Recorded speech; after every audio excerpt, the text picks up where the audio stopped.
Imagine being the only black woman in the room, and they try to humiliate you in front of everyone. What did she do? She didn't cry. She didn't beg.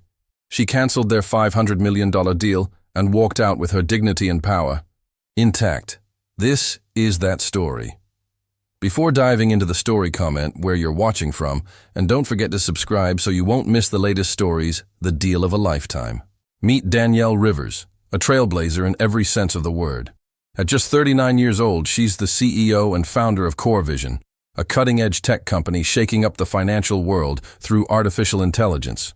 But her journey wasn't polished or easy. Danielle didn't come from wealth. There were no angel investors lining up when she first pitched her idea. No influential last name. No Ivy League network to call on. What she had was a vision. A bold, daring vision to build AI tools that could revolutionize how small businesses and underrepresented communities access financial services. She launched CoreVision from her one-bedroom apartment in Atlanta. Her first office was her kitchen table. Her first team was just her and a laptop. She coded at night, pitched during the day, and slept whenever the grind allowed. In the early days, she faced countless rejections. Some investors didn't understand the tech. Others didn't believe in her. And a few, let's be honest, just didn't believe in her as a black woman in tech. But she kept going. Year after year, CoreVision grew, slowly, then all at once. Within 6 years, her software was being used by over 200 credit unions and community banks. The company's revenue soared past $100 million annually, and major venture capital firms finally started paying attention. But Danielle was careful. She didn't want to sell out or lose control. So when the Larson family approached her, she was skeptical, but intrigued. The Larsons weren't just rich.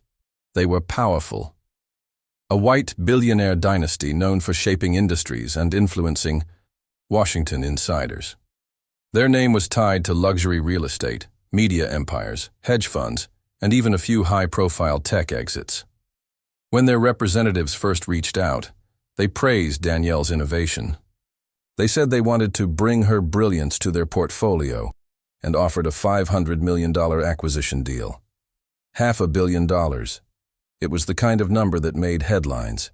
The kind of deal that turns entrepreneurs into icons. That kind of money could change everything. For her family, for her legacy. The initial negotiations were respectful.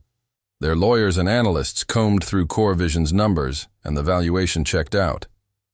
The media even began to whisper that this could be the biggest black woman-led exit in tech history. Her name was already being floated for Forbes covers and TED Talks. She'd be invited to speak at Davos. She'd become the kind of role model she never had growing up. But despite all the buzz, Danielle had one rule. She needed to meet the family in person. She wasn't about to hand over her life's work without looking the people behind the money in the eye. She knew the stakes were bigger than cash. This was about legacy, values, and respect. The meeting was scheduled for a Thursday afternoon at the Larsons' private estate in Connecticut, a sprawling glass-walled mansion overlooking the Atlantic. Danielle arrived in a tailored black suit. Confident, composed, and fully prepared. She had reviewed every term of the deal. She knew her company's numbers inside and out. She wasn't there to impress. She was there to negotiate. But the moment she stepped into the boardroom, something felt off. It wasn't just the decor, cold marble, oil paintings, a heavy mahogany table that looked like it belonged in a museum. It was the energy. The Larsons were already seated, 4 brothers and their father, Richard Larson Sr., the 76-year-old patriarch who had built their empire from the ground up. They greeted her with tight smiles, polite but hollow. She shook their hands, sat down, and opened her presentation. But as she spoke, she noticed it. The glances they exchanged when she used technical terms. The smirks when she mentioned community banks. The way they kept interrupting her. "Just to clarify," one said mid-sentence, "did you build this software personally?" Another one chuckled. You've got a real presence. I'm sure that helped in raising awareness. By the time she reached the second half of her deck, the interruptions had turned into condescension. One brother leaned back and said with an air of mock admiration, "I have to say, you speak very well. You ever think about going into media?"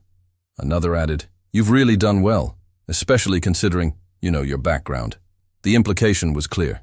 You're impressive for someone like you. And just like that, the temperature in the room dropped. Not because of what was said, but because of what was meant.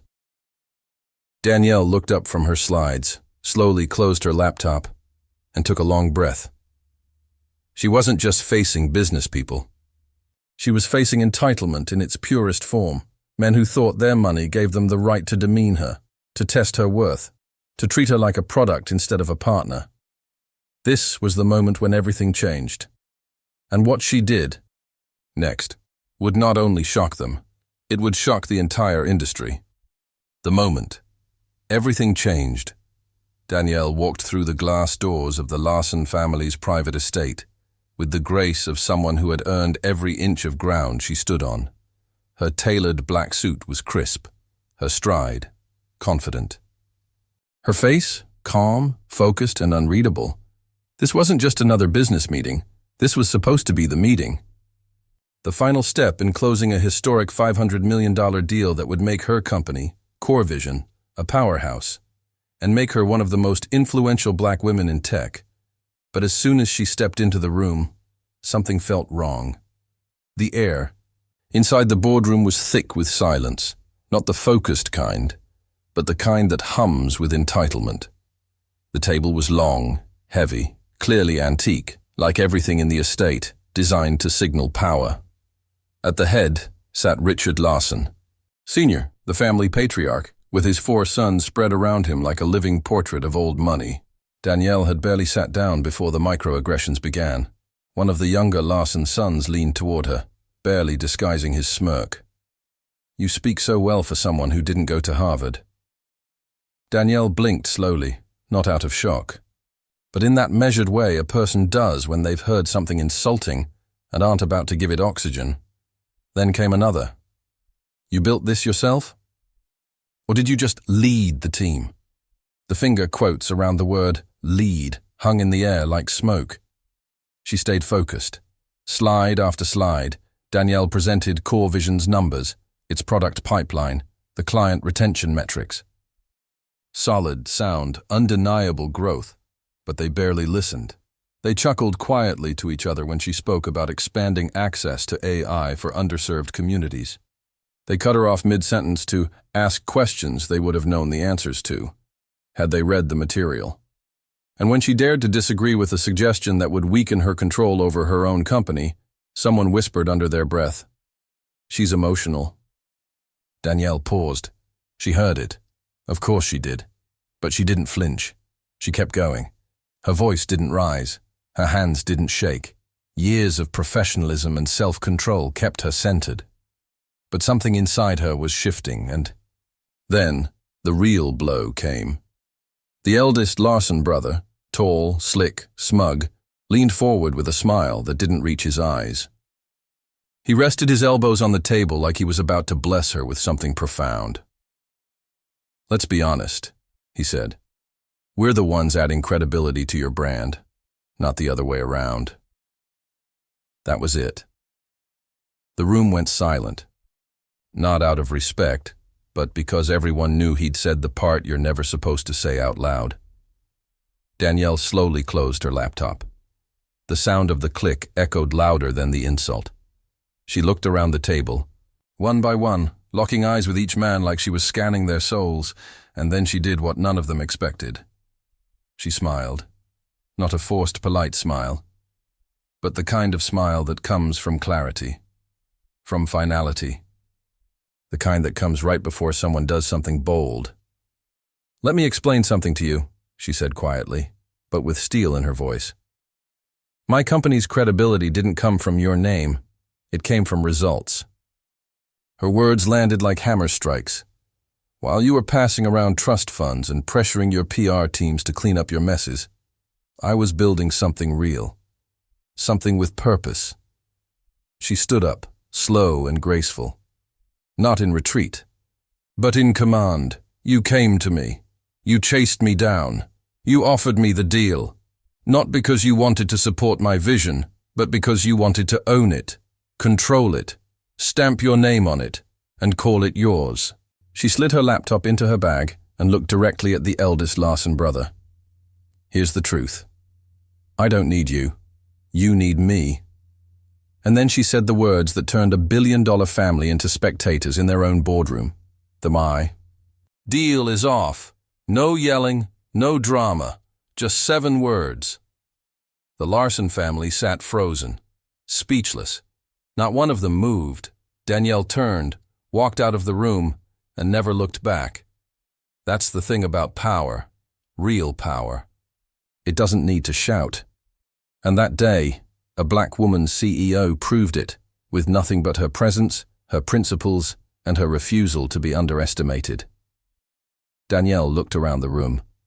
The silence was deafening. The kind of silence that falls right after someone crosses a line, and everyone knows it. All eyes were on her, some with arrogance, some with amusement, but none with respect. And yet she didn't flinch. She reached forward, slowly, calmly, and closed her laptop. Not in a hurry, not in frustration, but with intention, with finality.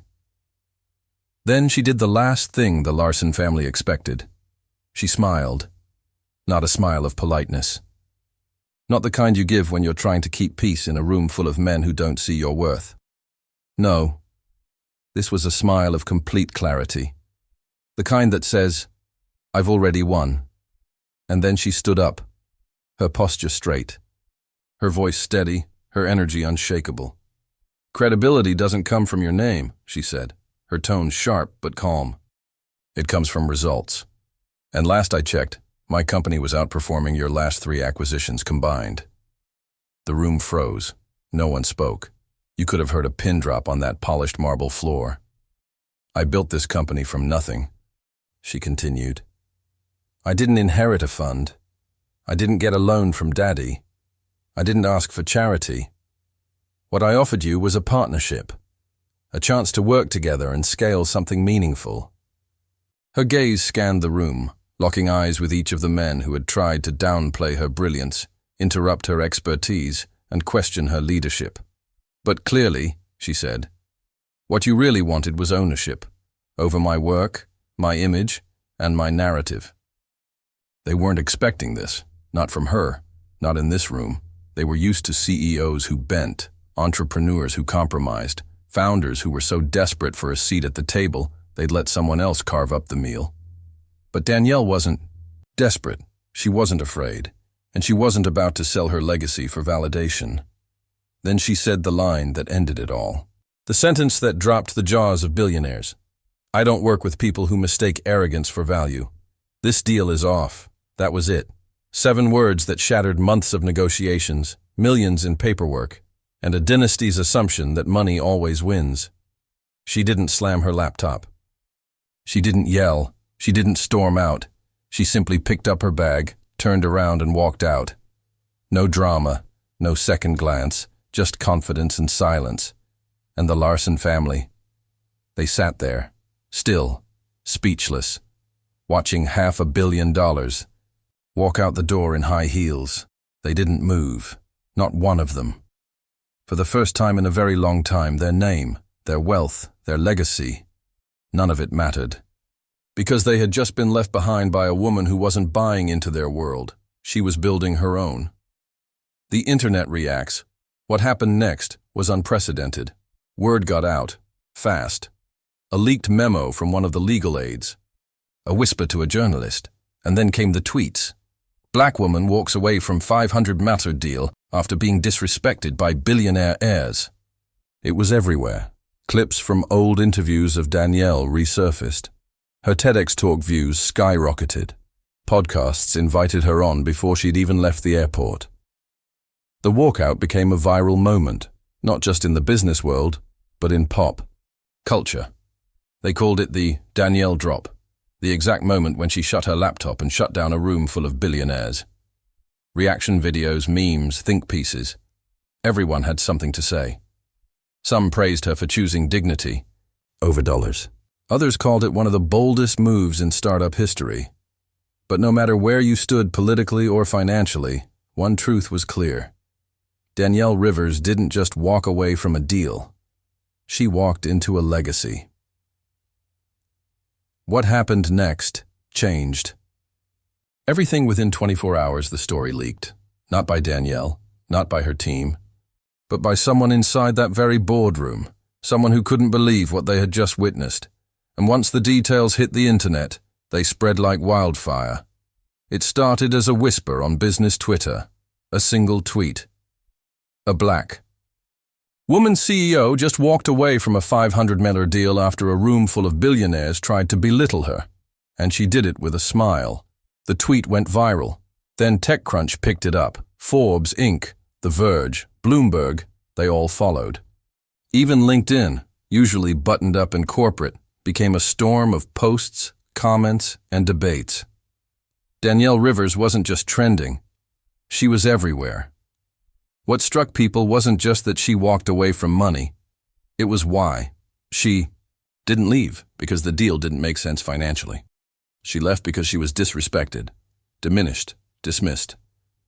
And instead of staying quiet, instead of making it work for the sake of appearances, she made a decision rooted in dignity. That's what made her different. That's what made her powerful. That's what made the world stop and pay attention. The hashtag heard around the world, then came the hashtag, she walked away simple, defiant, iconic. People made TikToks breaking down her decision like it was a scene from a movie. Young women stitched videos saying, "This is what real leadership looks like." Entrepreneurs shared their own stories of moments they swallowed disrespect just to keep a deal alive. Suddenly, Danielle Rivers wasn't just a CEO, she was a symbol, a blueprint for how to stand tall in rooms that want to shrink you. Media frenzy requests for interviews flooded her inbox. CNN wanted her for a Sunday night special. The New York Times reached out for an exclusive.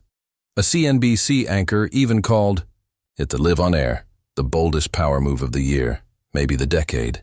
Danielle kept quiet at first. She didn't rush to do interviews. She didn't take a victory lap. Why? Because she didn't do it for attention. She did it for herself, her company, and her principles. But while the media storm brewed, something else was happening, something even more powerful. The power shift investors started calling VC firms that had once passed on core vision were now practically begging to get in. Emails poured in from international funds, women-led investment groups, and even some Fortune 100 executives who said they'd never seen anything like it. Why the sudden rush? Because while the Larson family tried to make Danielle feel small, the world saw the exact opposite. They saw strength, clarity, leadership. Within a week, yes, 1 week, Core Vision had closed a $220 million private funding round. No middlemen, no shady clauses, no condescending conditions. And here's the kicker. It was at a valuation even higher than what the Larsons had offered. Danielle didn't just walk away from $500 million. She walked into something bigger. Full ownership, full control, full respect, on her terms. She turned rejection into redirection, disrespect into dominance. And in doing so, she proved a truth that rarely gets celebrated in business. Walking away isn't weakness. It's power.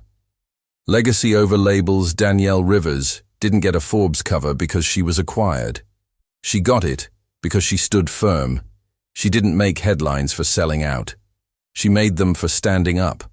And while the Larson family stayed quiet, probably hoping the storm would pass, Danielle's name became a rallying cry. Universities invited her to speak. Young founders cited her in pitch decks. Even boardrooms started rethinking how they treat the people they're trying to partner with. Her story became more than a moment. It became a movement. So, what's the real lesson? Here. It wasn't just about money. It wasn't just about a boardroom filled with billionaires or the $500 million on the table. This story, Danielle Rivers' story, was about something deeper, something powerful. It was about knowing your worth, even when the room tries to tell you otherwise. Even when the people across the table speak down to you, laugh at your ideas, or try to repackage your brilliance as their own. Danielle didn't flinch, she didn't settle, and she didn't let their names, wealth, or legacy define her value. Because the truth is, power isn't always loud. Sometimes, power looks like calmly closing your laptop. Sometimes, it sounds like saying, "No thank you." And sometimes, it walks out of the room in heels, without looking back. The easy thing. The easy thing would have been to take the deal, smile through the disrespect, swallow the arrogance, cash the check. She could have taken the money, stayed quiet, and let the Larson family parade her around as their success story. She could have been their token, the face of a feel-good PR campaign, branded and boxed up as another acquisition they could add to their wall. But she didn't. Danielle chose the harder path, the braver one. She said no, and in doing so, she said yes to herself, yes to her values, yes to her vision, yes to the company she built, not to be sold for clout, but to shape the future on her terms. A blueprint for all of us. Danielle Rivers didn't just walk out of that boardroom with her dignity intact. She walked out having rewritten the rules.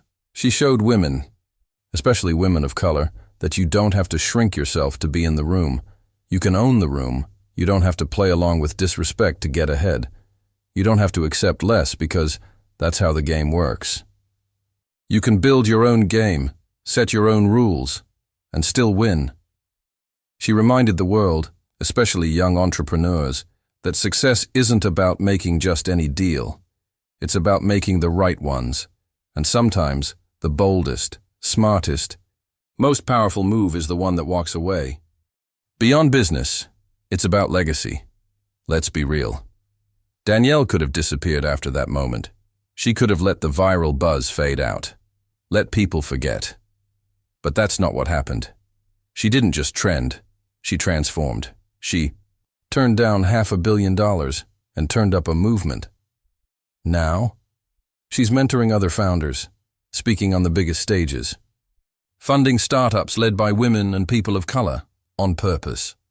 She's not just a CEO anymore, she's a blueprint for resilience, for self-respect, for smart, no-nonsense leadership that doesn't bend under pressure. And the best part? She's doing it all without compromise. Final thought. So the next time you're in a room where they question your value, the next time someone tries to talk down to you, doubt your story, or offer you something that doesn't come with respect, think of Danielle Rivers. Think of that moment when she smiled, stood up and said, "This deal is off." Not because she couldn't take the heat, but because she was the fire. And remember, success isn't about how much you get paid. It's about how much you refuse to be underpaid, in money, respect, or recognition. Danielle walked away from $500 million. But what she gained can't be bought, it's built. If this story inspired you, don't forget to like, share, and hit that subscribe button. Because we're just getting started. On this channel, we spotlight real stories of courage, leadership, and people who refuse to play small, just like Danielle Rivers. Drop a comment. What would you have done in that room? Turn on notifications so you never miss the next power move. Because around here, we don't just tell stories. We build blueprints for boldness,